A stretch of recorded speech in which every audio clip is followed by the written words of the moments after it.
आज हम बात करेंगे कावेरी इंजन के बारे में, जो एलसीए प्रोटोटाइप पर हॉलो रिहीट मॉड्यूल के साथ परीक्षण शुरू करने जा रहा है। यह एक महत्वपूर्ण कदम है, क्योंकि कावेरी इंजन भारतीय वायुसेना के लिए स्वदेशी तकनीक का प्रतीक है।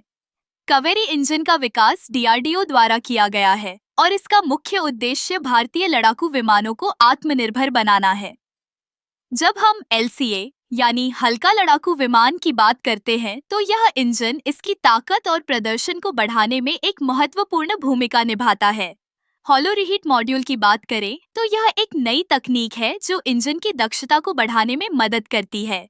यह मॉड्यूल इंजन के तापमान को नियंत्रित करने में सहायक होता है, जिससे प्रदर्शन में सुधार होता है और ईंधन की खपत भी कम होती है। इस परीक्षण के दौरान इंजीनियर विभिन्न परिस्थितियों में इंजन के प्रदर्शन का मूल्यांकन करेंगे। यह परीक्षण न केवल तकनीकी दृष्टिकोण से महत्वपूर्ण है, बल्कि यह भारतीय वायुसेना की क्षमता को भी बढ़ाएगा। कावेरी इंजन के विकास में कई चुनौतियां आई हैं, लेकिन अब जब हम परीक्षण के इस चरण में पहुंच चुके हैं, तो यह दर्शाता है कि हमारी टीम ने कितनी मेहनत की है। यह परीक्षण हमें यह समझने में मदद करेगा कि इंजन विभिन्न ऊंचाइयों और गति पर कैसे प्रदर्शन करेगा। इस परीक्षण का एक और महत्वपूर्ण पहलू यह है कि यह हमें भविष्य के विमानों के लिए नई तकनीकों को विकसित करने का अवसर देगा। जैसे जैसे हम इस प्रक्रिया में आगे बढ़ते हैं, हमें उम्मीद है कि कावेरी इंजन भारतीय वायुसेना के लिए एक गेम चेंजर साबित होगा।